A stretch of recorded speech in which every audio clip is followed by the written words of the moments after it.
Então, antes de tudo, Elber, muito obrigado aí pela... deixa eu só pôr aqui parar aqui a câmera para não ficar tão pesado. Antes de tudo, eu gostaria de agradecer aí o convite, né? E é sempre um prazer poder estar dando palestras sobre o tema em questão, no caso de tempestades elétricas, e também ter uma oportunidade de difundir essa área de conhecimento em outras universidades que acabam também, ou seja, ministrando o curso de meteorologia, né? E ainda mais, ou seja, de pessoas que a gente conhece. Então, é sempre um prazer poder fazer esse trabalho, né? E é a partir, então, dessas apresentações, da interação com vocês, que a gente consegue avançar na área de ciência. Eu acho que a semana de meteorologia que vocês estão fazendo, ela enriquece bastante isso para vocês, tá? E a ideia é essa, fomentar um pouco de conhecimento para vocês, né? Para que vocês pensem, né? Possam assimilar no dia a dia de vocês, né? Nas suas atividades, na sua área de conhecimento ou nas suas pesquisas também, né? Algumas coisas vão ser importantes, outras, né? Vão ser adquiridas, né? E aí vocês podem também estar difundindo, então, para as outras pessoas, ou seja, um outro conhecimento que muitas vezes não é ensinado na grande maioria dos cursos de meteorologia. Bom, então, o que eu vou mostrar hoje para vocês é uma aula sobre tempestades elétricas, né? Então, verifica aí, a Juscelene está perguntando se o slide está aparecendo para vocês, né? Então, se você está vendo, está tudo bem, tá isso daí, né, Elber? Tá, provavelmente é só a configuração lá, eu acho que... Ok. Ele vai lá em alterar layout e dá uma verificada, ou marca, ou provavelmente ela clicou sem querer em alguma pessoa. Mas beleza, todo mundo já está falando que está tudo ok. Bom, então vamos lá. Então hoje eu vou dar uma aula para vocês, ou seja, um pouco, vai ter vários raios, faíscas aí para vocês, que é a parte de eletricidade, né? Muitas vezes quando vocês fazem a meteorologia, vocês acabam ficando inseridos dentro dos cursos de física, né? E muitas vezes vocês têm que fazer o curso de Física 3 e aí vocês acham chato, né? E não é à toa, né? Porque o pessoal fica judiando de vocês na parte de cálculo, né? E de física, né? Mas a parte de eletricidade atmosférica, ela envolve esses conhecimentos que vocês adquiriram durante os cursos de física, principalmente na parte de eletricidade e na parte de eletromagnetismo, né? E muito dessas coisas, elas estão baseadas na parte de experimental ou laboratorial, né? É uma área ainda muito nova, ela é muito incipiente, ela tem, só para vocês terem uma ideia, mais de 100 anos de pesquisa. É lógico que ela começa no século XVIII, mas ela é uma ciência bem recente, né? Só para vocês terem uma ideia, existe um comitê internacional de eletricidade atmosférica, que é o ICAI, está dentro do IAMAS, e a cada 4 anos nós nos reunimos em conferências, né, em várias partes do globo, e não mais que 200, 300 pessoas, né, se juntam para falar sobre eletricidade atmosférica, né? Então, daí vocês veem o quão pequena é essa área, né? São poucas pessoas que acabam trabalhando. E uma das coisas que está em moda hoje é a parte de tempestades elétricas, porque com o avanço das mudanças climáticas, né, dependendo para que lado você olha, né, as tempestades elétricas elas estão inseridas lá dentro, né, principalmente quando a gente fala em aquecimento global, porque quanto maior for o aquecimento, né, do nosso planeta, maior vai ser a evaporação, automaticamente, maior a quantidade de vapor disponível, maior a formação de nuvens, que porventura uma fração delas acaba se tornando tempestades, e aí automaticamente você aumenta o número de raios, né? Inclusive, os raios, foram utilizados nos últimos anos, né? Nas últimas décadas, como marcadores, né? De aumento ou diminuição da severidade das tempestades, né? Tem um trabalho bem clássico do Colin Price que ataca sobre isso daí, ele fica brincando com o aumento da temperatura ou o aumento do dióxido de carbono na atmosfera, e ele verifica, ou seja, em termos de aumento ou diminuição do número de raios, tá? Mas hoje eu vou ficar mais atento a uma palestra, que é uma palestra mais genérica, tá? E eu brinco com ela, ou seja, quando eu falo das nuvens até o campeão mundial de raios, né? Porque, como todos nós aqui somos brasileiros, a gente lembra que o Brasil é campeão de tudo, né? Inclusive de raios, né? E aí vocês vão ver o porquê que a gente é o campeão de raios, né? Do globo, tá? Então eu vou tentar fazer uma palestra para vocês de cunho informativo e ao mesmo tempo informativo, tá? Então a ideia é que vocês ganhem um pouco de conhecimento como se formam então as tempestades. Quando eu fiz meu curso de meteorologia já na década de 80, né? A gente não tinha essa informação, né? O nosso curso de Física News ficava restrito somente à parte das nuvens e da chuva. A gente não tinha a parte de eletricidade. Só mais tarde que isso começou a mudar. Bom, então, para quem depois tiver dúvidas, alguma coisa, sinta-se à vontade para me fazer perguntas. Pode me mandar um e-mail, tá aqui. Ou, para depois, se vocês quiserem, vocês podem entrar no site da Starnet, que é uma rede de detecção de raios, né? Da América do Sul, que eu coordeno lá na USP. E depois eu vou mostrar alguns resultados para vocês. Bom, então tudo começa, ou seja, eu mostro esse mapinha para vocês, né? Que é o mapa de um artigo da professora Raquel, de 2016, que foi minha ex-aluna de doutorado, na qual ela, quando foi trabalhando no seu pós-doc nos Estados Unidos, ela acabou trabalhando com a parte de monitoramento de descargas atmosféricas dentro do projeto TRMM, do Tropical Rainfall Measurement Mission, usando o sensor de raios que é a bordo do LIS, que é o Lightning Image Sensor. E durante o pós-doc dela, ela fez um trabalho extremamente importante, né? Que ela conseguiu processar e fazer alguns detalhes bem interessantes. E vocês estão vendo esses dois mapas que vocês estão olhando aí dentro, tá? Eu recomendo, ou seja, para quem gostar sobre o assunto, leia esse artigo, ele é bem didático, né? E ele elucida muita coisa importante sobre a parte de monitoramento de raios e a distribuição de raios no planeta, né? E nesse mapa que vocês estão vendo, ou seja, eu mostro dois mapas para vocês, para iniciar a nossa palestra de hoje. Um é a densidade de relâmpagos no total no globo, tá ok? Por que total? Porque o sensor de raios a bordo do satélite, ele mede emissões ópticas. E as emissões ópticas, né, das descargas atmosféricas, não pode ser identificada se é um raio intranuvem, nuvem terra. Então, a gente diz isso, então, que é uma medida de raios total. Bom, e aí uma das coisas que vocês estão vendo aqui, ou seja, a densidade de raios, então, ela está como flashes ou relâmpagos, né, por quilômetro quadrado por ano. Então, o número de relâmpagos, né, observados por quilômetro quadrado por ano. Então, quanto mais quente for a cor, maior é a densidade de raios. Quanto mais fria for a cor, que é o azulzinho, o violeta, e o cinza, menor a densidade de raios. Então, dá para vocês verem claramente, né, aqui nesse mapa de densidade de raios, se eu tirasse os contornos dos continentes, vocês conseguiriam identificar que grande parte dos raios, eles caem sobre os continentes. Então, eu não precisaria, né, ilustrar para vocês os contornos dos continentes. Então, dá para ver claramente, né, que a grande densidade de raios, ela fica concentrada no continente, né?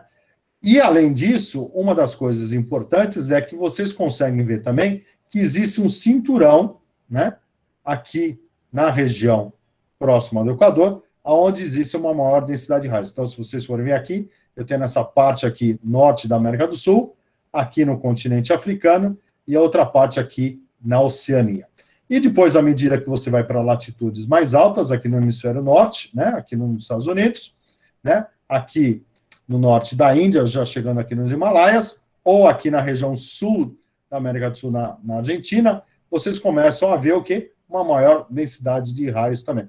Isso tem a ver com algumas coisas importantes, né, que a gente vai ver ao longo desse seminário de hoje. Então, uma das coisas que está concentrada é aqui nos trópicos, e a outra aqui em latitudes médias, ou extratrópicos, tá? E tem a ver, então, com o quê? Ou seja, alguns efeitos de circulação atmosférica que vocês observam. Então, uma das coisas que é interessante, a título de comparação, só para vocês terem uma ideia, né? Por exemplo, aqui nos Estados Unidos, a gente tem uma média mais ou menos da ordem de 66 milhões de raios por ano, nuvem terra, que cai nos Estados Unidos. Enquanto que no Brasil, a gente está falando da ordem de 160 milhões. Tá ok? Somente no Brasil. Então, daí, ou seja, é uma discrepância muito grande, ou seja, quase que três ordens de magnitude maior, ou seja, de número de raios observados no Brasil do que nos Estados Unidos.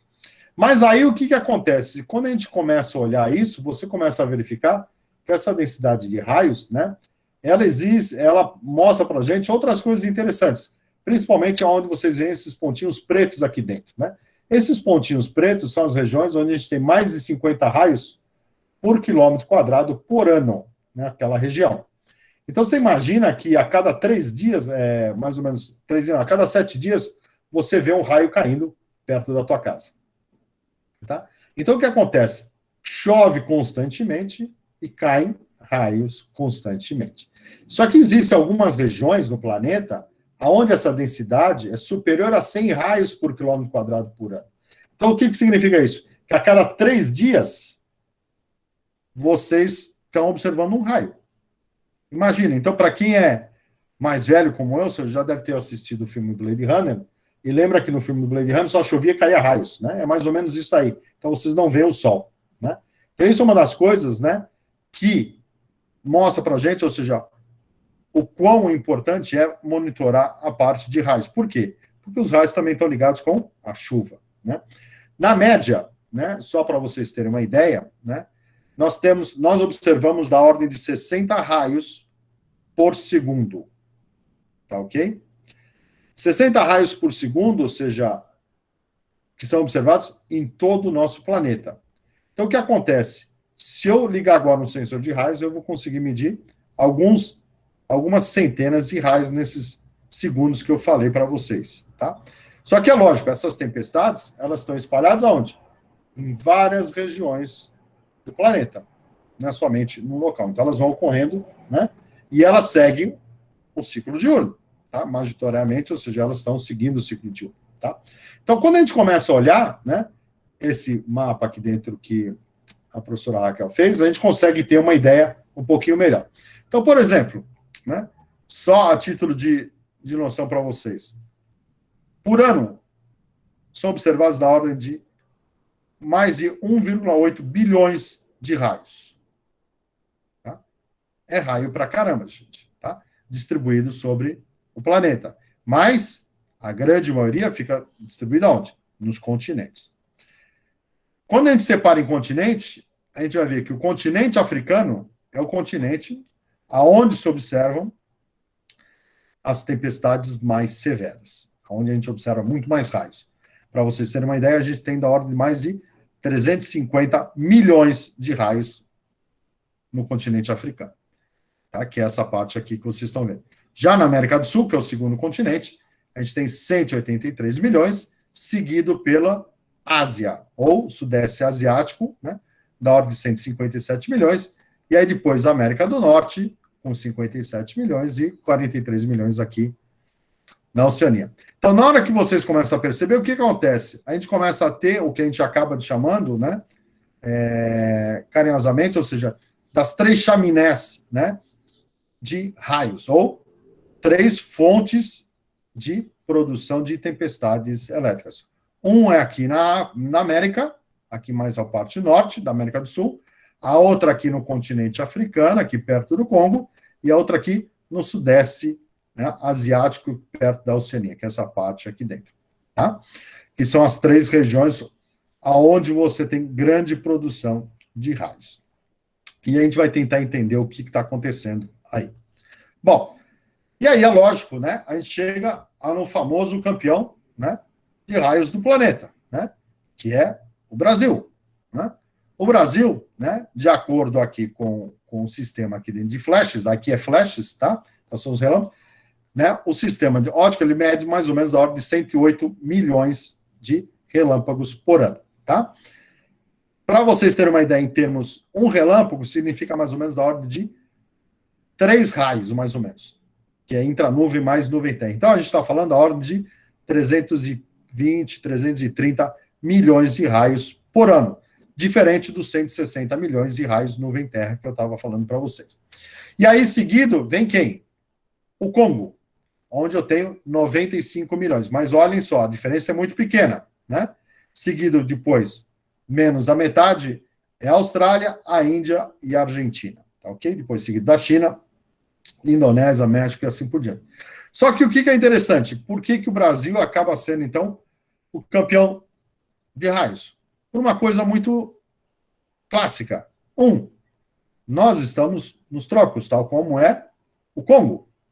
Só que o que acontece? Nós nos estendemos desde o Equador até o extratrópico.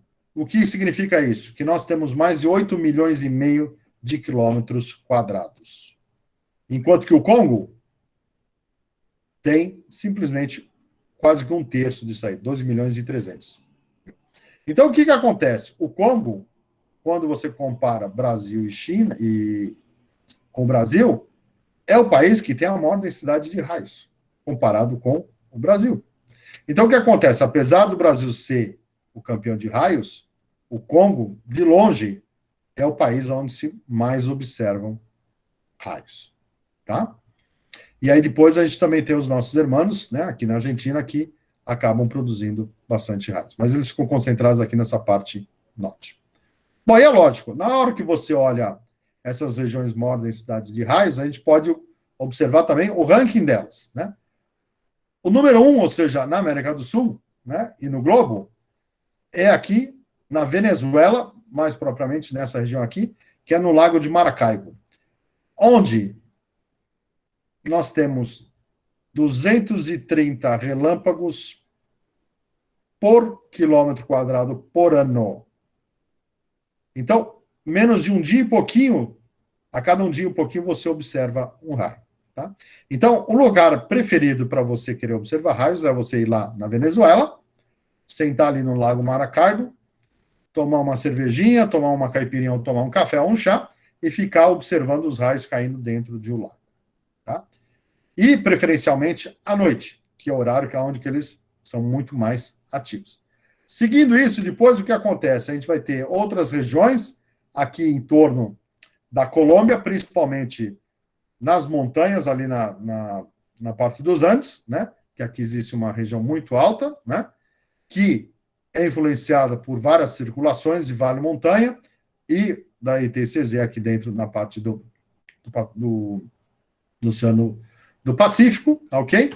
Que acabam contribuindo para esse aumento considerável da densidade de raios aqui na Colômbia. Então, a gente vai desde 230 até mais ou menos 110 raios ou relâmpagos por quilômetro quadrado por ano. E depois a gente vai descendo, então, para a Bolívia, que está aqui, tá ok? Venezuela e Colômbia. E aí vocês não veem nenhuma cidade brasileira aqui com a maior densidade de raios. Tá? Então, o Brasil ele vai ficar sempre abaixo dos 50, 60 raios por quilômetro quadrado por ano. Já quando a gente vai para a África, aí vocês vão ver o ranking mundial, o segundo, o terceiro, o quinto, o oitavo, o nono, o décimo, né? E aí eles vão estar situados basicamente aqui no Congo, ok? Onde o segundo maior, ou seja, tem 205 raios por quilômetro quadrado por ano, e depois em torno de 120 até 170. E depois a gente vai ter a observação também aqui nos Camarões, tá ok? Aqui. E por último, eu vou mostrar para vocês, ou seja, uma tabela, depois eu convido vocês a lerem o artigo, e aqui tem o ranking completo, mostra para vocês aonde que está a maior, quais são as cidades no planeta que tem a maior densidade de raios, tá? Então, é bem interessante como faz. Nesse artigo depois, a Raquel consegue explicar para vocês como que a circulação e os efeitos orográficos auxiliam bastante, né, na produção ou não de raios. Bom, então vamos então, ou seja, aqui foi só uma introdução para vocês, para dar uma pincelada do que vai ser então a palestra de hoje. Bom, então o que vem a ser um raio, na verdade, né, para a gente tentar entender o porquê que eu tenho essa densidade de raios numa região ou não tenho numa outra região. Tá? Então, basicamente, o raio é uma descarga elétrica, que é uma corrente elétrica, tá ok? Que se propaga entre dois centros de cargas elétricas de polaridade oposta. Em outras palavras, sai de um centro de cargas negativo, vai para um centro de cargas positivo. Porém, para que esse raio aconteça, né, a gente vai precisar quebrar a resistência do ar, ou seja, a resistência do nosso dielétrico. Só que a resistência do nosso dielétrico, só para vocês terem uma ideia, é da ordem de 3 giga-ohms por metro. Para eu quebrar isso daí, para eu superar essa rigidez, eu preciso de um campo elétrico da ordem de 300 mil volts por metro. Tá? Então, o que significa isso? É um campo elétrico com a presença de vários coulombs ali dentro. Então, são correntes elétricas extremamente altas. Só que como que funciona isso, na verdade? Então, aqui eu mostro para vocês uma ilustração, que são essas fotos aqui que vocês estão vendo, é a sequência de uma descarga atmosférica, quando ela começa a ter a ruptura e à medida que ela vai se propagando.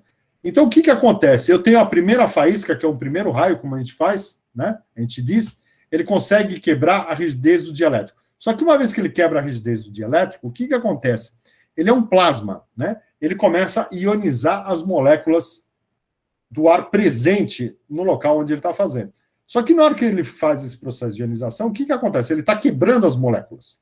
Então, o que acontece? Eu vou ter saltos de elétrons aí dentro. Então, eu começo a criar, então, uma produção de elétrons. E uma vez que eu aumento, então, a produção de íons positivos e negativos, porque eu estou quebrando as moléculas, o que vai acontecer? Eu vou aumentar o meu campo elétrico. Então, à medida que o raio vai se propagando, ou seja, ele vai ionizando o canal, o que vai acontecendo? Ele vai ficando mais luminoso, então significa o quê? Que ele está produzindo mais íons. Mas à medida que ele vai produzindo mais íons, o que ele vai fazendo? Ele vai aumentando o campo elétrico dele. Né?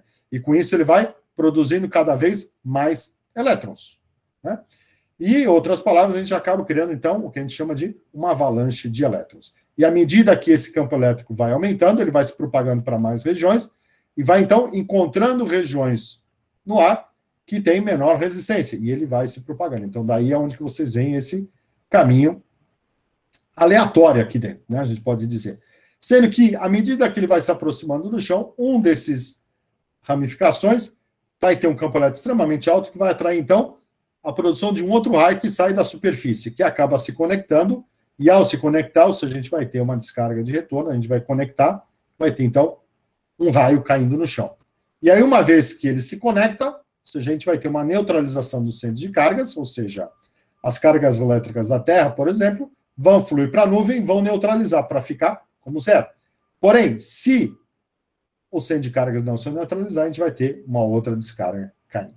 Tá? Na média, a gente, para cada relâmpago, né, que é o processo completo, a gente tem na ordem mais ou menos de 2 a 3 descargas, tá ok? Né? O recorde mundial são 32 raios originados do mesmo centro de cargas. Então, já respondendo vocês, mais de um raio pode cair no mesmo local, tá ok? Não fique contando muito que não vai cair. Então, é melhor vocês se abrigarem. Bom, então, a gente entendeu, ou seja, o processo físico de um raio, que é o quê? Uma corrente elétrica. Só que o que acontece, né? Essa evolução, a gente tem clara medida que a gente vai evoluindo. Então, se eu voltar um pouco no passado, né? A gente tem que agradecer muito, ou seja, ao Benjamin Franklin, né? No século XVIII, que a sua obsessão por provar que as tempestades elétricas eram uma manifestação elétrica acabou gerando, né? Acabou produzindo o quê? Não só aquele experimento do Pipa que vocês conhecem, mas também, na verdade, o mais famoso deles foi o quê? A confecção, ou seja, ou a produção do primeiro para-raios. Por quê? Porque à medida que ele observava as tempestades elétricas, ele queria provar que elas eram elétricas. Então, nada mais, nada menos, o que ele fez? Ele montou um para-raios, ou seja, um para-raios formado por uma haste metálica que era um condutor. Então, se algum objeto passasse sobre ele, o que ia acontecer? Ele ia induzir uma corrente elétrica ao longo desse negócio aqui, dentro desse meio condutor. E aí ele teve uma ideia, o que foi? Bom, eu vou colocar esse negócio, em vez de aterrar no solo, ou seja, para descarregar, eu vou deixar ele levantado, né? E próximo a ele eu vou colocar um outro haste condutor aterrado ao chão. E no meio deles eu vou colocar um pêndulo com uma carga de teste conhecida. Então, se a tempestade, ao passar aqui dentro, flui uma corrente elétrica positiva ou negativa, o que vai acontecer? Esse pêndulo ele vai ir para cá ou vai para lá.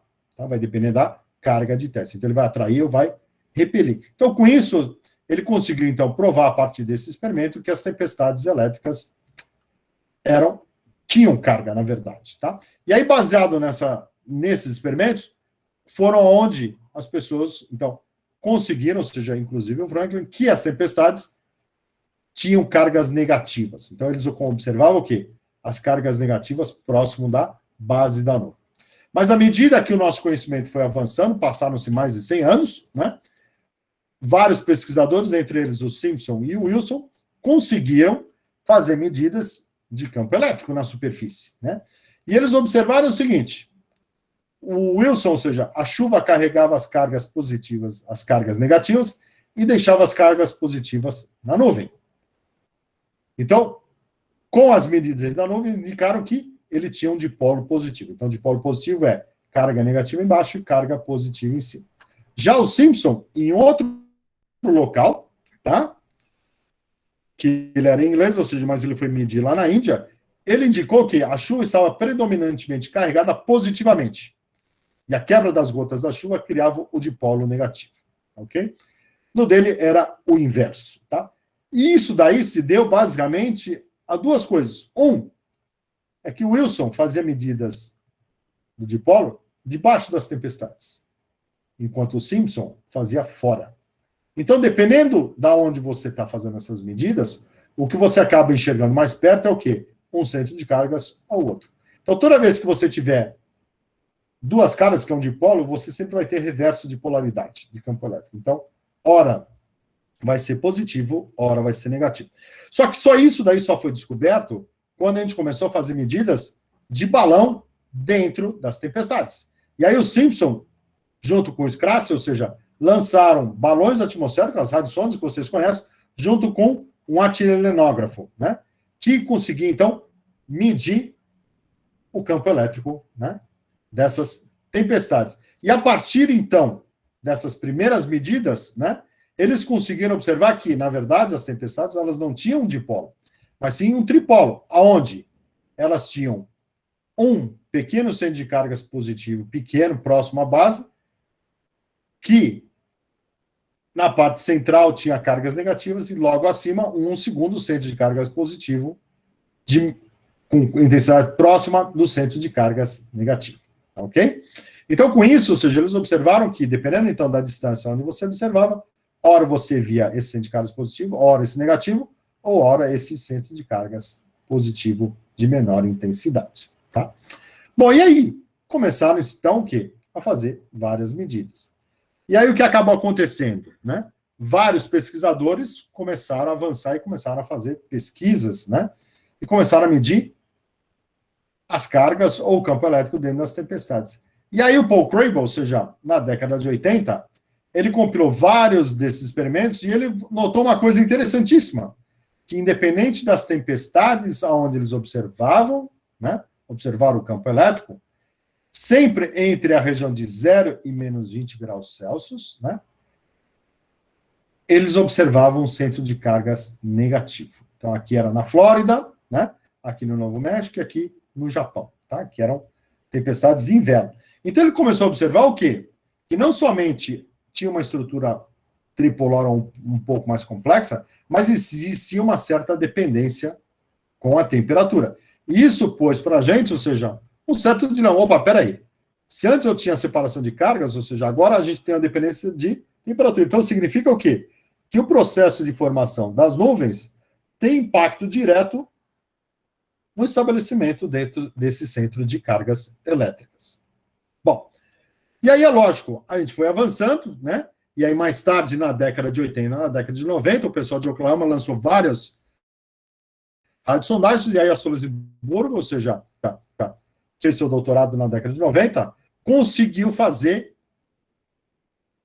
essa arte para a gente aqui dentro, onde mostra para a gente a distribuição espacial e vertical dos centros de carga dentro das tempestades. E a gente viu que não era uma coisa simplesmente de um tripolo, mas sim uma coisa um pouquinho mais multipolar, onde você tinha cargas positivas sendo carregadas pela chuva, que era o que o Simpson tinha proposto no começo da década de 1930 a 1940, seguido pela zona de menos de 0 graus de carga negativa, e logo em seguida, um outro centro de cargas positivo, e aí você tinha um centro de cargas negativo central aqui, entre mais ou menos menos 20 e menos 25 graus Celsius.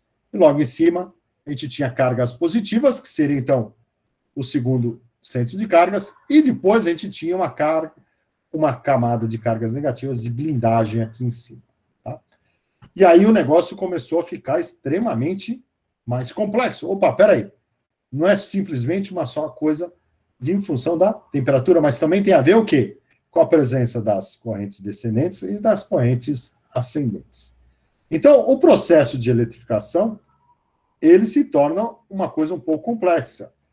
E ela depende muito do quê? De medidas de laboratórios. Só que, diferentemente do que a gente faz nos laboratórios de física, o nosso laboratório, o que é? São as tempestades elétricas. Então, eu teria que fazer medidas lá dentro. Então, medir campo elétrico, eu ainda consigo. Medir carga elétrica, hoje a gente já está conseguindo, mas antigamente a gente não conseguia fazer. Então, o que a gente fazia? A gente fazia medidas em câmeras de nuvem. Então, a gente replicava essas nuvens dentro de laboratório. Tá? Então, o nosso grande dilema hoje é como que os centros de carga se formam nas tempestades. Por quê? Porque se as gotas de chuva e os cristais de gelo têm a mesma quantidade de cargas elétricas positivas e negativas, então como que a gente pode explicar a formação de centro de cargas dentro das tempestades elétricas? Em outras palavras, quando a gente olha, ou seja, a água, o que é? H2O.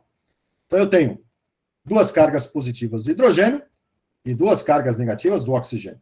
Se eu somo elas, a carga total é zero. Ou seja, eu não tenho excesso de carga positiva e não tenho excesso de carga negativa. Então, a água, em princípio, não está carregada, ela está neutra. Tá? Mas existem algumas outras coisas que podem ajudar a gente a entender esse mecanismo, o porquê que a gente faz. Tá? Então, uma das coisas importantes é o quê? Para eu fazer essa quebra, né, eu teria que separar. Né? Então, as coisas que a gente sabe hoje em dia para a água, ou seja, eu precisaria fazer uma fissão nuclear. Eu precisaria o quê? Quebrar a entalpia do meu sistema, que faz com que essas moléculas de água fiquem juntas. E aí eu quebro elas, então eu vou ter positivo e negativo. Né? Só que para eu fazer isso, ou seja, só para vocês terem uma ideia, para cada litro de água eu preciso mais ou menos da ordem de 6 quilos de TNT, né, de energia para fazer uma quebra dessas partículas. Da onde que eu vou tirar isso? O CAP que vocês têm na atmosfera não é suficiente para fazer isso. Tá? Se eu, por outro lado, eu faço uma catálise, uma eletrólise, né, eu consigo separar isso em cátions e ânions. Mas aí eu preciso pôr o quê? Uma corrente elétrica lá na nuvem. Eu não tenho isso. Né? Então, o que, que acontece? Tem que ter alguma coisa dentro das tempestades que faz com que a gente consiga fazer essa separação de cargas, sem ter que criar nenhuma bomba atômica lá dentro. Bom, então, quando a gente faz isso, o que, que a gente pode dar uma olhada? Nas nuvens. Então, a primeira coisa que a gente sabe, o que, que é? A gente tem o vapor d'água, ou seja, que é o quê? Subindo na nossa atmosfera a partir do quê? Das parcelas de ar quente. À medida que o ar quente vai subindo, o que vai acontecendo? A sua umidade relativa vai aumentando, até uma hora que ele chega aonde? No nível de condensação do levantamento. E aí começa a formar o quê? Gotículas de nuvem. Essas gotículas de nuvem vão absorvendo parte do vapor, ou seja, vai depositando sobre elas, elas vão crescendo, e essas gotículas de água vão crescendo, de forma que elas começam a ser grandes e começam a ter peso. Né? E à medida que elas têm peso, o que acontece? Elas têm gravidade. E a partir do momento que tem gravidade, o que acontece? Elas começam a cair uma em relação às outras. E aí eu posso ter o processo de colisão seguido de coalescência. E aí o que acontece? As gotas começam a crescer e muitas vezes elas chegam a tamanhos precipitáveis e formam, então, gotas de chuva. Porém, as gotas pequenas continuam subindo nas correntes ascendentes.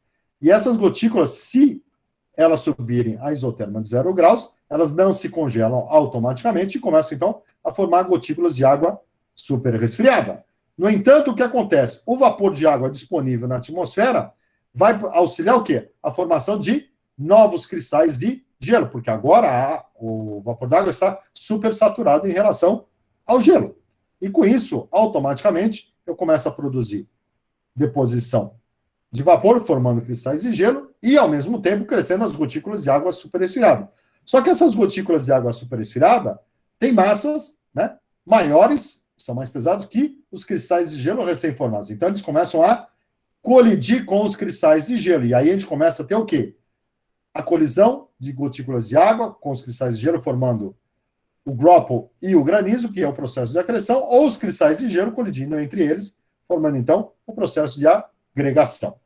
E muitas vezes, ou seja, essas partículas vão subindo, essa nuvem vai se formando, e atinge, então, menos 40 graus Celsius, e aí eu já não tenho mais gotículas de água superesfriada, porque se tiver, ela se congela espontaneamente. E aí eu vou ter simplesmente um processo de deposição. Então, quando eu olho, né, uma das coisas interessantes é o quê? Aqui abaixo de 0 graus, majoritariamente, eu vou ter o quê? Água. Ou seja, eu posso ter gelo? Posso. Gelo derretendo, mas ele sobrevive muito pouco tempo, a menos que seja granizo grande. Entre 0 e menos 40 graus, eu tenho água e gelo aqui no meio. E abaixo de menos 40 graus Celsius, eu tenho simplesmente gelo. Mas as medidas de campo elétrico falavam que eu tinha centro de cargas elétricas negativa aqui acima de 0 graus. Então, o que acontece? A água e o gelo estão fazendo alguma coisa que está produzindo centro de cargas negativo aqui dentro. Tá? Então, o que acontece? Quando você começa, então, a fazer uma inspeção dentro de uma nuvem cumulonimbus, é isso que vocês vão observar. Então, eu tenho gotas de chuva precipitando abaixo da isotérmica 0 graus, os cristais de gelo e gotículas de água superesfriada entre 0 e menos 20 graus Celsius, e acima de menos 40 graus Celsius, eu vou ter predominantemente cristais de gelo. Ok? Só que aí, na hora que você coloca isso em termos de partículas e olhar como um raio-x, o que eu vou ter? Nas correntes descendentes, onde tem as gotas de chuva, vai ter o centro de cargas negativo. Aqui entre menos 10 e menos 20 graus Celsius, eu vou ter a presença do ROPO e água superesfriada, e granizo, ou seja, dominando na parte de cargas negativas, e cristais de gelo e outros cristais, né, como flocos de neve, na parte positiva. E na parte superior da nuvem, eu vou ter uma camada de blindagem cercada de cargas positivas com os cristais de gelo e cargas negativas na parte superior da tempestade. Então, esse daqui seria, então, o nosso raio-x. Então, olhando isso daqui, a gente começa a perceber o quê? De alguma forma, os hidrometeoros, eles estão intimamente ligados com o centro de cargas. Então, são os processos de crescimento dos meteoros que vão definir isso daí. Bom, então como a gente começa a olhar isso daí? Né? A gente tem que olhar primeiro, ou seja, como que são as propriedades elétricas da água. A água é uma molécula polar, ela tem um momento de dipolo permanente. A distribuição dos elétrons da molécula implica o quê? Que nós temos cargas positivas nos núcleos de hidrogênio e cargas negativas no núcleo de oxigênio. E o mais importante de tudo, que a água é um dielétrico, é que os vértices do oxigênio, das cargas negativas, sempre ficam na parte externa. Em outras palavras, quando você olha as gotas de chuva, a interface, a gota de água, perdão, a interface de água com ar sempre vai ter o quê? O oxigênio na parte externa. Então, de um ponto de vista macroscópico, o que você está vendo é o quê? A carga negativa do oxigênio, sempre na parte externa. Então, o que vai acontecer? Você vai achar que a gota de água está carregada negativamente. Só que o que acontece? A água, nas três fases, ou seja, no vapor, a gente não tem esse alinhamento, mas na fase líquida, ela forma essas pontes de hidrogênio que vocês estão vendo aqui dentro, né? Ou seja, que é a molécula de água, e elas se conectam à outra aqui, né? E aí o que vai acontecer? Ou seja, os nóxidos vértices, ou seja, do oxigênio, vão ficar na parte externa, né? Mas na hora que a água muda do estado líquido para o sólido, ela começa a formar essa estrutura mais regular, ou seja, esses hexágonos aqui dentro. Então, o que vai acontecer? Que é a forma do cristal de gelo. Né?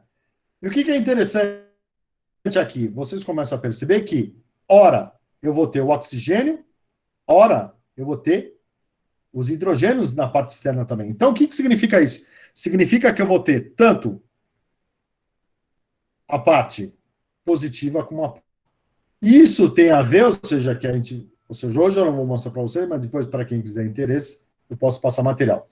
Mostra o quê? Que dependendo de como for a curvatura do nosso cristal de gelo, você vai ter uma parte que vai estar, a parte mais reta vai ter o oxigênio, e a parte mais curva vai estar o hidrogênio, então com cargas positivas. Então, a própria estrutura irregular dos cristais de gelo vão ter distribuições de cargas distintas. Tá? Mas o que acontece? Né? Isso tudo pode fazer outras coisas. Né? Por exemplo, as gotas de chuva sempre vão aparecer para a gente como cargas, como um material, ou seja, um dielétrico, ou seja, carregado negativamente. Então, é isso aqui que vocês estão vendo. Isso aqui é uma gotícula de água, tá, esférica. Então, o oxigênio está aqui na parte externa. Então, se você estiver se aproximando de fora para dentro, você vai olhar o quê? Eu estou vendo a carga elétrica aqui dentro da parte externa. O que é? A gota de chuva está carregada negativamente. Mas se eu chegar aqui dentro, calcular o campo elétrico aqui dentro, ele é nulo. Ok? E aí, o que vai acontecer quando uma molécula polar é atingida por um campo elétrico, ou seja, ela é influenciada por um campo elétrico? Ela vai reagir, como todo dielétrico ou todo condutor. E ela vai se alinhar com a orientação do campo elétrico presente. Então, em outras palavras, se o meu campo elétrico no espaço for apontado para baixo, ou seja, campo aqui cargas positivas, orientando para cargas negativas para baixo, eu vou ter o quê? Que as minhas gotas de chuva vão estar o quê? As minhas cargas negativas na parte superior vão estar carregadas negativamente, então vai estar alinhada assim. E essas daqui vão reagir ao quê? A parte inferior, então elas vão virar. Então, como é uma molécula polar, ou seja, esse negócio vai virar, então o oxigênio vai ficar para a parte interna e o hidrogênio para a parte externa. Então, essa parte superior fica carregada negativamente e essa parte inferior carregada positivamente. A carga total continua a mesma, 0. Só que a distribuição de cargas mudou. Tá? Então, aqui vocês vão ver, se eu vir daqui de cima, eu acho que é negativo. Se eu vir daqui de baixo, parece positivo. E aí muda de figura o negócio. Por quê? Porque agora vocês estão vendo o quê? Que eu consigo fazer as cargas, ou seja, as gotas de chuva ou os cristais de gelo, terem lados com um lado positivo e outro lado negativo. Bom, só que a água não está caindo. Então ela cai o quê? De cima para baixo. Então o que vai acontecer? Quando ela colidir com uma outra partícula, ela sempre vai colidir com a partícula que está, ou seja, com a outra polaridade. Então essa grande aqui que está caindo, ou seja, ela vai colidir com uma outra partícula que tem na parte superior o quê? Carga negativa. Tá? E aí é onde que está o lado X da questão. Por quê? Porque as gotas e os cristais de gelo vão crescendo, ou seja, de forma mais eficiente, a partir da colisão, seguido de coalescência, agregação e acreção. Só que no nosso caso, por eu ter eletrificação, eu não posso ter coalescência, agregação ou acreção. Eu preciso ter separação. Por quê? Porque se elas se juntarem, o que acontece? Eu não vou separar. Pelo contrário, eu só vou aumentar a massa e a quantidade de cargas que eu tenho lá dentro. Por outro lado, se elas se separarem, aí eu posso ter uma chance, então, de separação de cargas, que é isso que eu vou mostrar para vocês. Bom, e aí é onde que entram as duas teorias, né, iniciais para fazer isso aí. Um é a teoria da precipitação, como o próprio nome diz, que é gravidade. Então, partículas caindo, colidindo umas com as outras. E o outro é a teoria da convecção, são os movimentos verticais, tá? Que é a própria formação da nuvem. O primeiro, a teoria da precipitação, ou seja, ela começou no final do século XIX, né? Por dois pesquisadores alemães que propuseram, ou seja, que a colisão entre as partículas poderia, então, provocar, então, a transferência de cargas. Só que é lógico, eles não tinham todo o conhecimento físico na época, né? Mas eles assumiam o quê? Que a presença de um campo elétrico na atmosfera era o suficiente para polarizar a água. Então, se ela polarizava, ela sempre estaria chocando sempre com a outra partícula com cargas opostas. Então, as partículas tinham que se rebater após as colisões. E as cargas deviam ser separadas de acordo com seus tamanhos ou temperatura, para formar o que eles achavam de tripolo.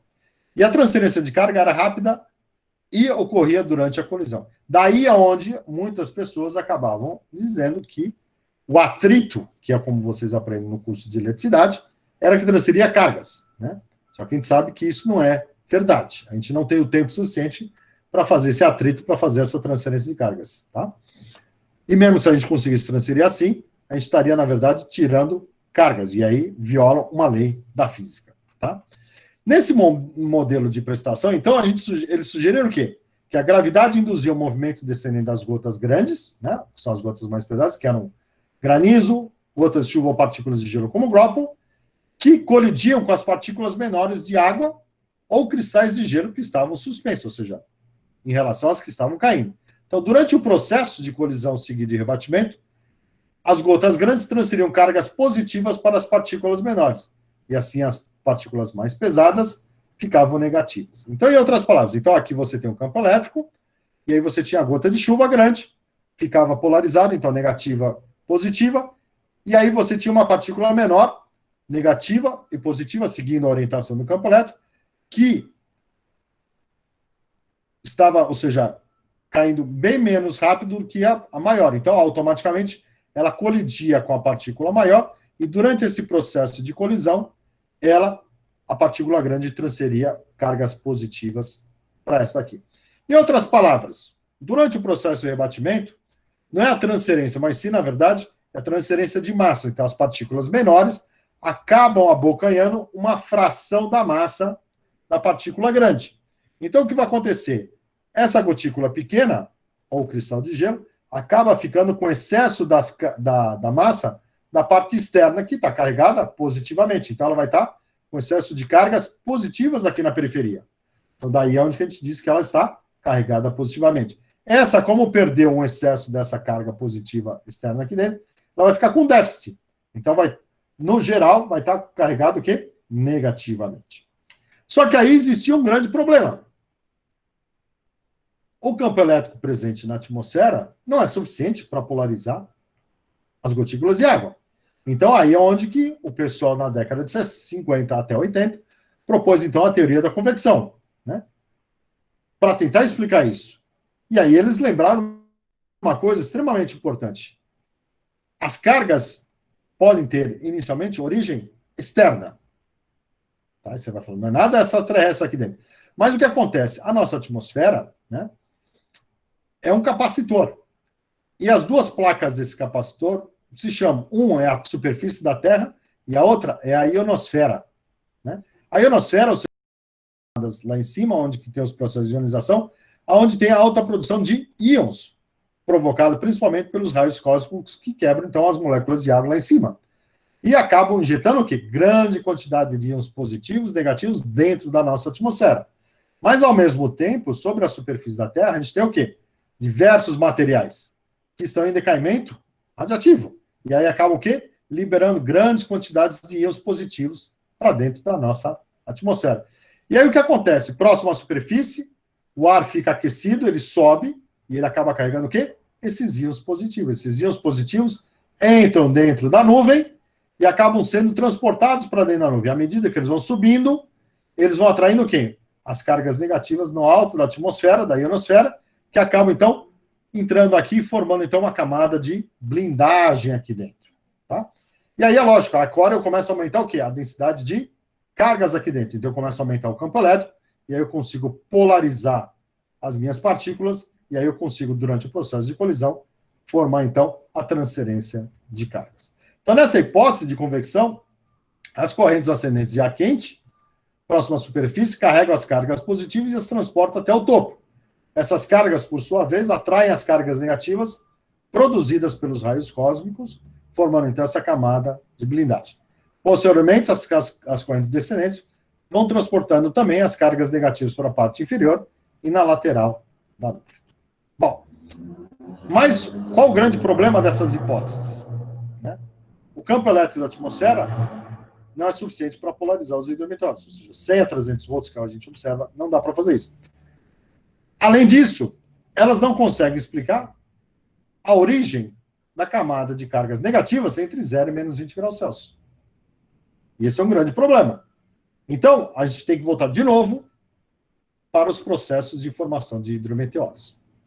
E aí é onde que entram todas as teorias que a gente acabou desenvolvendo nos últimos 80 anos, tá? Que são os mecanismos de eletrificação de nuvens. Né? Isso daqui vai indo junto, ou seja, com a parte de microfísica da precipitação. Isso se deve, a gente tem que agradecer, principalmente os pesquisadores da Inglaterra, né? Eles desenvolveram as primeiras teorias sobre isso, depois alguns pesquisadores nos Estados Unidos, na Austrália e na Nova Zelândia acabaram desenvolvendo o resto, tá? Mas hoje eu não tenho tempo para abordar todos eles, né? Isso aqui são algumas aulas que eu acabo fazendo no curso aqui na USP. Mas nos mecanismos de eletrificação, a gente pode separá-los em mecanismo indutivo e mecanismo não indutivo. O indutivo é aquele que requer uma polarização prévia, então eu preciso de campo elétrico. Então, isso só vai funcionar direito quando o campo elétrico dentro da tempestade for da ordem de alguns quilovolts. Aí eu vou conseguir, então, polarizar nossos hidrometeoros, e aí eu consigo fazer. Então, eu vou conseguir capturar íons, e eu vou ter, então, a colisão entre partículas, gotículas de água, né, e cristais de gelo já polarizados, e aí eu consigo fazer a transferência. Por outro lado, o mais importante, e isso daqui se deve nos últimos 40, 50 anos, é o processo não indutivo. Um dos primeiros foi o que a gente chamou de camada elétrica dupla. Olha só o nosso dielétrico, que é a nossa gotícula de água. Ele parece uma camada elétrica dupla. Eu tenho carga negativa na periferia e tenho carga positiva na parte interna. Então, durante a colisão entre as partículas, se eu remover a parte externa do meu hidrometeoro, eu estou carregando o quê? Um excesso de cargas na periferia. Ok? E aí a carga e a gotícula que perdeu fica com um déficit da carga externa. E aí outras coisas importantes. Um efeito termoelétrico. Ou seja, quando você começa a formar os cristais de gelo, o que acontece? O gelo ele não se congela imediatamente, ele vai se congelando aos poucos. Então, o que vai acontecendo? Você vai criando um gradiente térmico isso daí. Só que o que acontece? Quando você cria um gradiente térmico dentro da água, você muda a viscosidade dela. E ao mudar a viscosidade, você produz uma corrente elétrica, gente. Em outras palavras, eu começo a fazer separação entre cátions e ânions. Então, o que acontece? A parte mais quente vai estar com cátions e a parte mais fria vai estar com os ânions. Então, o que vai acontecer? Eu vou ter separação de cargas positivas e negativas quando eu começo a formar o gelo. E isso é uma coisa extremamente legal. Por quê? Porque eu já saio dessa configuração e começo a ter uma estrutura mais próxima do que é o cristal de gelo. Da mesma forma, eu tenho essa camada quase dupla, que vai criar, então, esse tipo de estrutura, né, de cargas negativas e cargas positivas. E aí, é lógico, começa a entrar na parte de deslocamento das estruturas de gelo. Lembrando, o gelo, como eu falei para vocês, ele não é uma esfera, ele é uma coisa meio hexágono, ele tem formas geométricas irregulares. E aí o que acontece? Ora fica a parte do oxigênio no vértice, ora vai ficar o hidrogênio na parte do vértice. E o hidrogênio sempre vai ficar nos buracos, tá? E à medida, então, que os cristais de gelo vão colidindo, a gente pode, então, pegar uma parte da parte externa ou interna. Ou, uma das coisas mais importantes na produção de hidrometeoros é a fratura dos cristais de gelo. Eles se quebram. E aí o que acontece? As pontas vão ficar com cargas negativas e a parte interna vão ficar com a parte positiva. E depois também a parte de potencial de contato. Bom, os três primeiros, né, eles conseguem explicar, só para vocês terem uma ideia, da ordem de 1 coulomb por quilômetro cúbico por minuto de carregamento. E esses são os hoje responsáveis pela formação, então, dos campos elétricos que a gente observa dentro das tempestades. E para isso funcionar, a gente precisa de colisões entre gotículas de água superestirada com granizo e grapple, tá? E durante esse processo é onde a gente consegue, então, fazer essa transferência. E a gente começa a fazer isso a partir do quê? A partir de medidas em laboratório. Então, basicamente, um dos exemplos é um exemplo aqui do Jayatene, de 1981, onde a gente simula uma tempestade dentro de uma câmara de nuvem, que é isso aqui, é uma câmara fechada, onde eu coloco um vapor aqui dentro, abaixo a temperatura e eu começo a formar gotículas de água e, ao colidir com uma haste metálica que está congelada, eu começo a formar cristais de gelo aqui dentro, ok? Então, o que a gente faz, na verdade? Eu começo, então, a formar cristais de gelo dentro dessa minha nuvem e começo, então, a fazer com que esses cristais de gelo entrem aqui dentro e colidam sobre esses alvos estacionários. Esses alvos estacionários serão como a simulação de um granizo ou um grapple, ou seja, previamente formado. E aí o que acontece? Quando essas partículas colidem com o grapple ou com o granizo, elas vão transferir carga. E automaticamente a gente consegue, então, fazer as medidas dessa transferência de cargas e calcular quanto de carga é transferida a cada colisão. E aí, depois, a gente consegue calcular quantas cargas, né, a gente tem dentro de cada uma das regiões. Bom, de uma forma simplificada, né, o Takahashi, né, o Jayatene e o Saunders foram os caras que acabaram fazendo grande parte dessas coisas, e eles conseguiram fazer a grama, né, que, dada a temperatura dentro da nuvem, né, aqui dentro, e a quantidade de conteúdo de água líquida lá dentro, eles conseguiram saber quanto de carga era transferido durante a colisão dos cristais de gelo formado por gotículas de água superesfriada sobre o grapple e o granizo. E eles observaram o seguinte, que quando o conteúdo de água líquida era inferior a 0,1 grama por metro cúbico, independente da temperatura da colisão, o granizo, ou grapple, sempre ficava carregado positivamente. Acima de mais ou menos 7 gramas por metro cúbico, ocorria a mesma coisa. Entretanto, entre 0,1 e mais ou menos 5 gramas por metro cúbico, dependendo da temperatura, o granizo ficava carregado positivamente e negativamente. Então, aqui foi a primeira vez que eles conseguiram provar, então, que o aparecimento daquela descende de cargas negativo era, na verdade, esse efeito que vocês estão vendo aqui dentro. Dependendo, então, da temperatura e do conteúdo de água líquido, ora ficava carregado positivamente, ora carregado negativamente. Então, eles conseguiram, então, explicar esse fenômeno. Tá? Então, dependia o quê? Da presença de água superesfriada e granizo. Tá? E aí, é lógico, eles conseguiram provar, então, que o carregamento dependia da temperatura e do conteúdo de água líquida. Mas também dependia de outras coisas. Né? Por exemplo, o Pereira, né, e o Ávila, ou seja, mais tarde, na década do ano 2000, fizeram o mesmo experimento, só que aí eles testaram gotículas de diversos tamanhos. Eles observaram o quê? Que a temperatura, o carregamento negativo, ficava mais evidente, né, para temperaturas mais quentes, à medida que o diâmetro das partículas ia aumentando. Então, o que acontecia? Dependendo, então, das gotículas de água superesfriada que eram advectadas abaixo do isotérmico de 0 graus, você ia ter centros de carga com cargas positivas ou negativas em função do tamanho delas. Né? Então, o que acontecia? Ora você ia ter mais positivas, ora você ia ter mais negativas. Isso tem uma consequência direta, principalmente na presença dos aerossóis que acabam servindo como núcleos de condensação. Então, regiões mais poluídas, menos poluídas, acabam afetando, então, esses centros de carga, que é isso que a gente acaba observando a partir de diversas pesquisas. Né? Então, o que acontece? Resumidamente, né, os processos de eletrificação, eles estão associados ao quê? Ao crescimento do grapple e do granizo. Mas, o que mais interessa para a gente é a fração que simplesmente colide e se separa. E esse processo, então, de transferência de massa acaba transferindo cargas e você consegue, então, estabelecer esses centros de cargas mais complexos. Tá?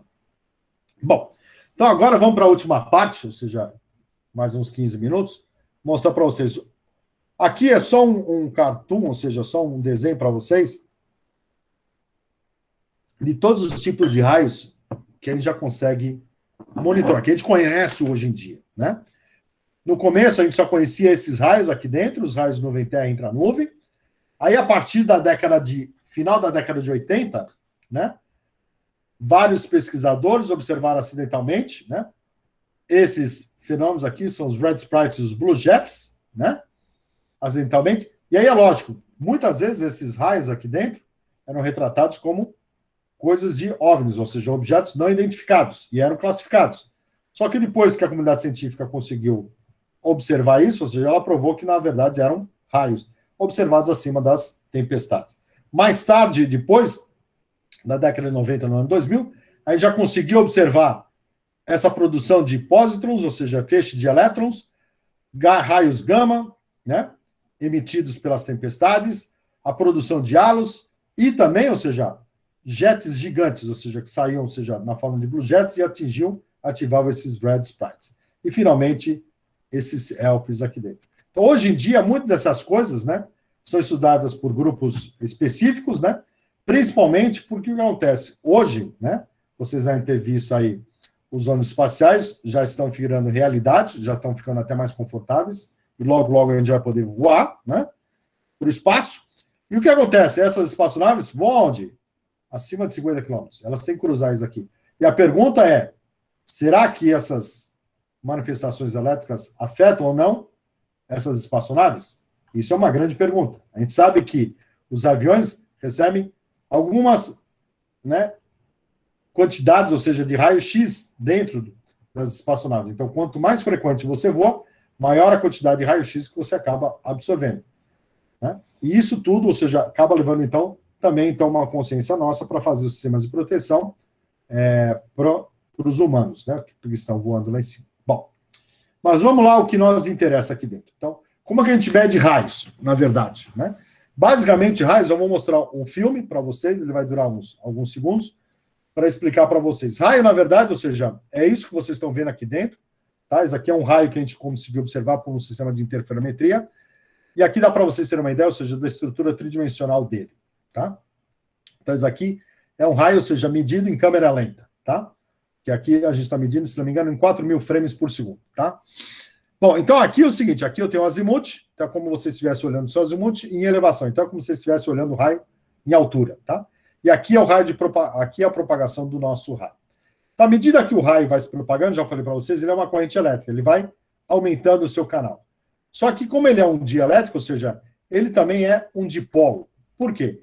As cargas elétricas vão fluindo de um lado para outro, vão fluindo de um lado para o outro. Então, se você tem variação de carga elétrica no tempo, né, dQ, dt, você vai criando o quê? Vai criando corrente elétrica. Mas se essa corrente elétrica está variando no tempo, você tem um d e dt, você está formando o quê? Variação de campo elétrico. Então, significa o quê? Se você tem variação de carga, você tem variação de campo elétrico e você tem carga, você também tem o quê? Variação de campo elétrico. Então, se eu tenho variação de campo elétrico e variação de campo magnético, eu vou ter o quê? Geração de onda eletromagnética. Então, o que acaba acontecendo é que o raio, à medida que ele vai se propagando, ele vai gerando radiação eletromagnética. E essa radiação eletromagnética se propaga em toda a faixa do espectro eletromagnético. Então, significa o quê? Que você pode mensurá-la tanto do ponto de vista de ondas de rádio, como também na parte óptica. Por quê? Porque essa energia está ionizando o quê? As moléculas de ar, que são quem?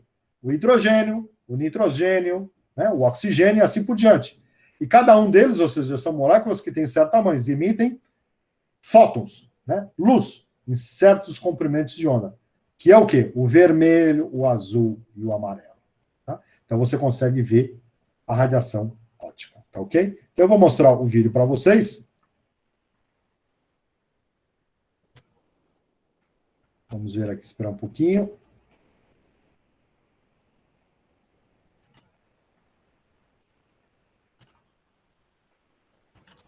Espera aqui, vamos lá. Esse daqui. Tá, então vocês vão ver, à medida que o raio vai se propagando, tá ok? Você vai começar a ver variações aqui de campo elétrico, tá ok? Observadas pelas antenas. E aqui a gente vai vendo, ou seja, a medida de um raio, ou seja, a parte do campo elétrico gerado. Então, dependendo do tipo de processo de uma descarga atmosférica, ora você vai ver esses ruidinhos pequenininhos, ora vocês vão ver ruídos maiores, como fosse uma função que desce e sobe. Geralmente, essa função que desce e sobe é quando o canal do raio é muito maior e a gente vai ter uma descarga de retorno, tá? Então, as descargas de retorno vão ser toda hora que vocês verem esse negócio aqui, raios, ou seja, esses pequenininhos aqui são ramificações bem pequenininhas, ok? Então, o que acontece? À medida que esse raio vai se propagando, vocês vão vendo, ou seja, ele se propaga em várias direções, não é uma coisa da nuvem para a Terra, simplesmente. Esse daqui é um raio nuvem-terra, só que se vocês perceberem, ou seja, ele tem uma ramificação aqui para baixo e também tem uma ramificação dentro da nuvem ou para cima, que é o que a gente chama de um raio bidirecional. Então, ele tem a propagação tanto para baixo para cima. Antigamente, a gente só assumia que ele ia de uma direção, mas, na verdade, ele acaba indo em duas direções, tá ok? Então, nesse caso aqui dentro, à medida que o raio vai se propagando, ele começa a emitir ondas de rádio que podem ser medidas tanto na parte eletromagnética como na parte, né, elétrica. Tá? Ou seja, a gente consegue, então, medir esses sinais. Ok? Então, só mais uma vez, só para vocês terem uma noção. Tá? Essas partes em roxinhas aqui que vocês estão vendo aqui, que está sinalizado aqui, são os sinais que a gente conseguiu observar a partir dos satélites, ou seja, as emissões ópticas dessa descarga atmosférica. Então, apesar dele estar gerando energia eletromagnética, está medindo pulso aqui dentro, né? A gente não conseguiu visualizar, não teve a produção suficiente de fótons para subir na atmosfera e ser observada pelos sensores a bordo de um satélite. Nesse caso aqui, a gente está vendo que é o GLM, que é o Gauss Lightning Mapper, ok? Então, aqui agora a gente vai observar 3 raios, né, que o GLM observou. Então, vocês vão notar agora como que vai ser. Essa parte roxinha aqui, ó, ok? Então, vamos ver aqui mais um, e aí eu vou mudar para frente, tá? Aí vocês vão ver que, quando tem uma descarga ali, como ele iluminasse todo o canal, ok? Bom. Então, como que essas ondas de rádio funcionam? Na verdade, você tem uma descarga atmosférica, né, que ao se propagar, ou seja, ela vai gerando esses raios líderes, que acabam emitindo radiação em todas as direções no espectro eletromagnético do VHF. Essa radiação, ou seja, ela tem propagação de linha direta e acaba sendo, ou seja, influenciada pela topografia. Então, o que acaba acontecendo é que você tem que visualizar a descarga elétrica para medir ela. Então, a linha de alcance desse negócio é da ordem de 100 km. À medida que a descarga elétrica consegue encontrar o seu raio conectante, a gente vai ter uma descarga de retorno, e se essa onda de rádio se propagar sobre a superfície, a gente vai ter uma onda de chão, e ela acaba sendo observada entre VLF e LF, e ela fica limitada entre 400 a 600 km de distância. Porém, se essa onda refletir aqui na superfície da Terra e depois ela subir e for para o céu, a gente vai ter ondas de céu, e aí elas conseguem se propagar a entre 5.000 a 7.000 quilômetros de distância. Então, dependendo, então, de qual faixa de frequência você for utilizar, você vai ver uma certa assinatura de uma descarga atmosférica. Aqui você vai ver todas as ramificações do raio, que é o que eu mostrei para vocês antes. Aqui você vai ver majoritariamente raios nuvem-terra, mas você vai ver também a parte de intranuvem. E aqui, basicamente, a gente vai ver a VLF descargas nuvem-terra. Tá? Então, eu vou mostrar para vocês, ou seja, o que a gente fez aqui no laboratório, e aí eu vou dar detalhes para vocês, então, das características de raios aqui na América do Sul. Então, tentando ser rápido, que já demos aqui 1 hora de apresentação. A Starnet é uma rede de detecção de raios, né, composta por 3 antenas distribuídas aqui na América do Sul, no Caribe, na África e no continente americano, que essencialmente monitora raios, né, na América do Sul desde 2006, sendo que desde 2012 ela manteve, ou seja, a sua eficiência de detecção. Tá? Hoje em dia, né, a gente já tem um mapa de uma climatologia de raios, né, esse aqui é um mapa entre o período de 2012 a 2017, ele está numa resolução de 3 km², tá ok? E aqui vocês têm a densidade de raios, né, variando desde 0,1, né, raios por quilômetro quadrado por ano, até acima de 64 raios por quilômetro quadrado por ano. Tá? Essa climatologia é um pouco diferente da que vocês viram no primeiro slide, que é usando lá os sensores ópticos que medem todos os raios. Aqui é só, basicamente, descargas nuvem-terra. Então, a gente consegue ver, principalmente aquelas regiões ali da Colômbia e da Venezuela, vocês conseguem ver aqui como as regiões de alta densidade de raios, como a gente viu lá. Aquela região da Bolívia, você também consegue ver aqui. Só que as outras regiões aqui dentro, você não vê tão claro lá naquele mapa como você vê aqui dentro. Por quê? Porque aqui a gente está dominando, então, o centro de carga, ou seja, descargas nuvem-terra. Tá?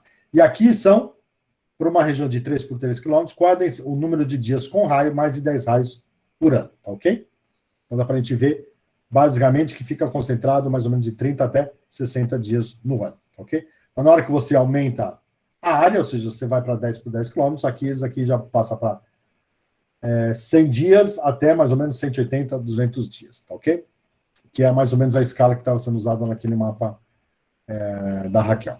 Bom, então, a gente pode fazer um zoom nessas regiões aqui para a gente entender. Então, aqui eu tenho, aqui no Lago Maracaibo, aqui eu tenho na Bolívia, depois seguir Tocantins, aqui no Mato Grosso do Sul, depois aqui no Vale do Paraíba, tá? Então, para quem quiser depois, esse mapa também está aqui, né? Aí vocês podem ver ele no Google Maps.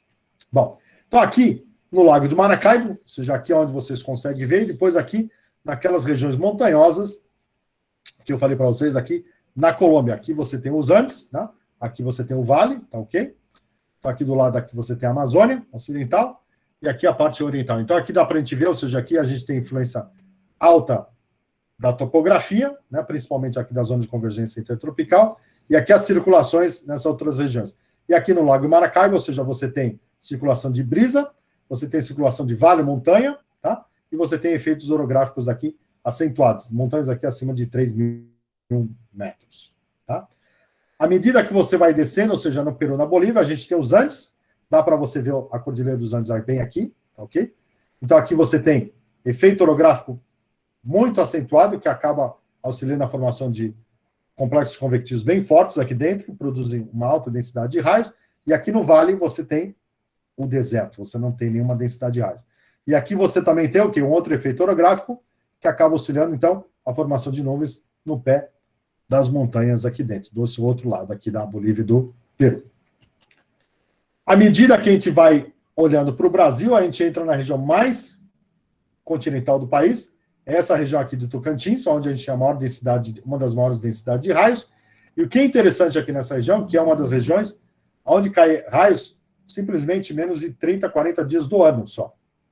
E ela tem uma alta densidade de raios, tá? Ela é bem concentrada esse negócio aqui dentro.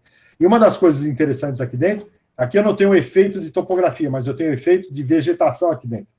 Principalmente, ou seja, eu saio de uma região desmatada para uma área com floresta, tá? Acabam criando circulações secundárias. Da mesma forma, eu também tenho efeitos de rio aqui dentro que acabam provocando circulações de brisas de rio. Tá?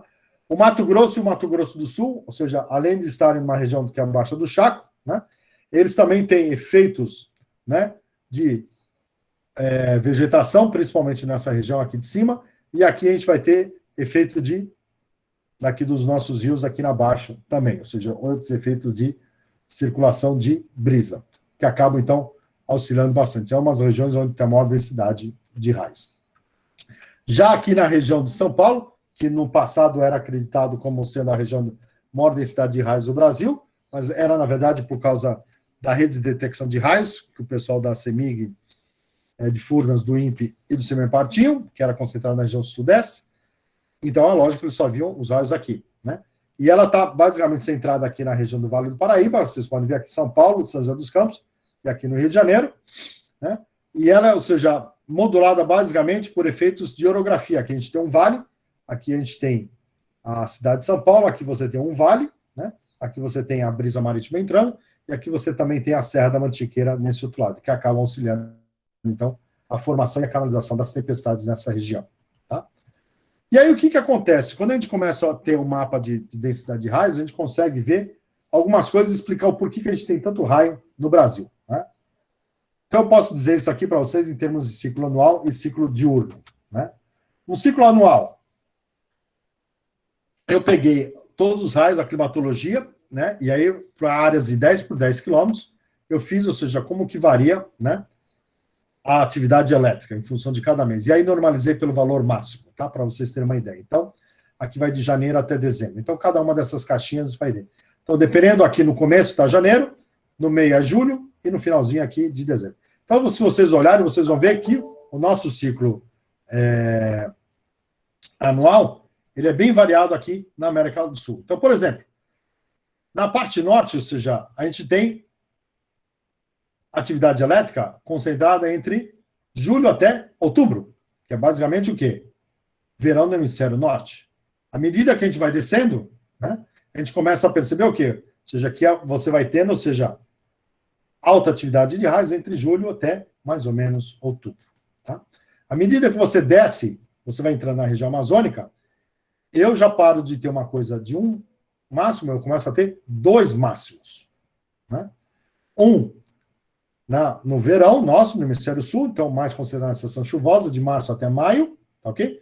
E o segundo na estação de transição, da seca para a chuvosa, começa em agosto e vai até novembro, tá? Principalmente na região amazônica.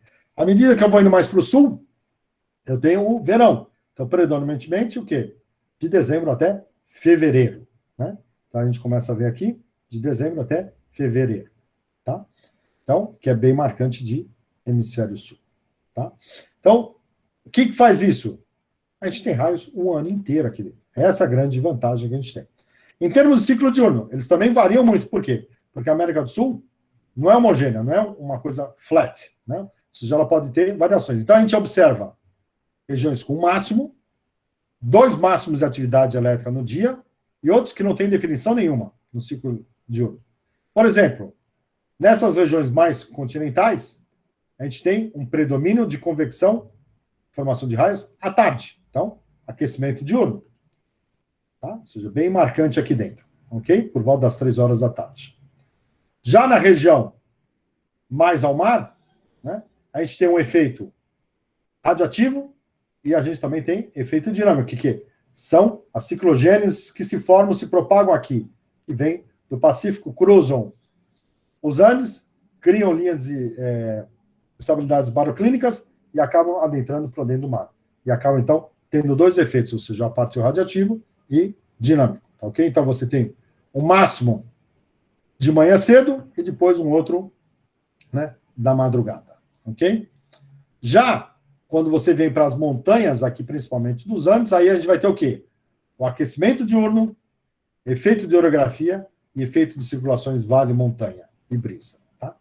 E como faz isso? Ou seja, você começa a ter um máximo à tarde, que é o ciclo diurno, e outro que pode ser o efeito de circulações ou de orografia, que é à noite. Então, por exemplo, aqui você vai ter o ciclo diurno da tarde, ou seja, aquecimento, esse sistema sobe e ele pode ter uma segunda convecção à noite. Ok? Bom, então, para mostrar isso para vocês, a gente pode olhar esse mapa. Esse mapa mostra para vocês, ou seja, o horário de máxima atividade elétrica na América do Sul. Quando for laranja, marrom é à tarde. Quando for amarelo, de manhã. E quando for azul escuro, à noite. E azulzinho claro, bem de madrugada, tá? Então, vocês veem que, predominantemente, na América do Sul, a gente tem o quê? Atividade de raios concentrada à tarde. Só que existem algumas regiões que você sai da tarde, vai para a noite e depois de manhã. Vamos destacar aqui na região do Rio Amazonas. Olha só o Rio Amazonas, aqui dentro. Então, a gente tem máxima atividade de raios aqui ao longo do Rio Amazonas, durante a manhã, ok? E na parte continental você tem à tarde, ok? Então, aqui você tem uma subsidência, né, sobre o rio durante o dia, né? E inverte durante a noite, começa a formar de manhã, ok? Já no Lago Maracaibo, olha só, a maior atividade elétrica é à noite, ou seja, a circulação de vale-montanha aqui predominando nessa região, tá? Já aqui nessa região aqui dentro aqui das montanhas, esse é um efeito, ou seja, então, você tem a massa de ar subindo, ou seja, aquecendo, você tem convecção, você tem a produção de raios à tarde, à medida que esses sistemas se propagam, cruzam a montanha, os Andes, você vai ter durante a noite e madrugada. Tá, ok? Então, aqui dá para a gente ver que a convecção, ou seja, produz mais ou menos da ordem de 1.000 raios, né? Enquanto que chega aqui em cima, nessa parte, você chega a ter 4.000, 5.000 raios. Tá? Então, dependendo então da nossa região, você acaba tendo raios quase que o ano inteiro. Tá? Em termos de ranking, o que a gente pode dizer? Né? No Brasil, a gente tem da ordem de 160 milhões de raios, nuvem em terra, por ano, medidos pela Starnet, tá ok? E aí a gente pode produzir um raio. Por exemplo, o primeiro estado, o estado que tem a maior densidade de raios, maior número de raios, é o Mato Grosso, seguido pelo Mato Grosso do Sul, não, seguido pelo Amazonas, e depois o Mato Grosso do Sul. Tá? Basicamente, o que acontece? São o tamanho desses estados que acabam contribuindo e as suas localizações. Né? E aí depois a gente vai seguido pelo Pará, né? Tocantins e o Rio Grande do Sul. Já o Alagoas, né? Que é o estado de vocês, ele está no último lugar. Ainda bem, ou seja, a gente sabe que pelo menos aí não cai muito raio, ou seja, da ordem de mais ou menos 12.000 raios por ano. Então dá para a gente tomar sol tranquilamente aí nas praias de vocês. Tá? Bom, quando a gente fala em termos de contribuição total de raios, né? Então cada estado contribui de uma maneira diferente. Por exemplo, o Amapá, o Amazonas, ele contribui com quase que 15%. Já o Mato Grosso, com quase 18% do total de raios do Brasil. Seguido pelo Mato Grosso do Sul, com 13, alguma coisinha, e depois com 9% o Pará. Ok? Então, são esses 4 estados aqui dentro que contribuem com mais de 50% do total de raios que são observados no Brasil. Então, o Amazonas, o que é legal? Ou seja, ele tem raios o ano inteiro. Ele tem 2 estações de ano com atividade elétrica. Tá? Enquanto que essas outras regiões, existe um predomínio maior no verão. Em termos, então, de contribuição estadual, ou seja, então aqui tem o ranking, vai do Mato Grosso, Amazonas, Mato Grosso do Sul, Pará, Tocantins, Rio Grande do Sul, Goiânia, Minas Gerais, Paraná e São Paulo, Roraima, Maranhão e assim por diante, e Alagoas aqui no final. E aí a gente pode ver, ou seja, qual que é o estado mais perigoso, ou seja, quem tem a maior densidade de raios, ou seja, qual cidade, qual ponto tem a maior densidade de raios. Então a gente tem regiões do Mato Grosso do Sul, que tem mais de 60 raios por quilômetro quadrado por ano, seguido do Tocantins, Paraná, Rio Grande do Sul, Mato Grosso e assim por diante. Tá? Então aqui, se a gente passar uma régua, ou seja, 30 raios por quilômetro quadrado por ano, vai até aqui no Mato Grosso. Depois o resto fica aqui abaixo de menos 0,1, tá ok? O que é muito bom. Bom, em termos de ranking, ou seja, vou mostrar mais os últimos 2 slides, que é o número de raios, ou seja, a capital de número de raios, ou seja, no ano, é Corumbá, tá, ali no Mato Grosso do Sul, seguido por Altamira, no Pará, e São Félix, no Chiú, tá? Eles têm mais de 700 mil raios por ano, tá? Corumbá chega da ordem de 1 milhão e 100 mil raios por ano, tá ok? Já em termos de densidade de raios, ou seja, quilômetros quadrados por ano, a gente tem aqui, ou seja, em Amaralina, ou seja, em Goiás, e Novo Santo Antônio, né, que tem mais de esses 3 aqui. Faxinal, no Paraná, e Serra Nova Dourada, que tem mais de 50 raios por quilômetro quadrado por ano, ou seja, em termos de município. Então, são municípios onde a gente deve evitar. Bom, gente, então, o que eu tinha para falar para vocês era isso hoje, ou seja, desculpa ter passado aí uns 15 minutos do tempo, né? Mas eu tentei dar uma abordagem legal para vocês sobre como que as tempestades se formam e o que a gente tem observado aqui na nossa região, tá bom?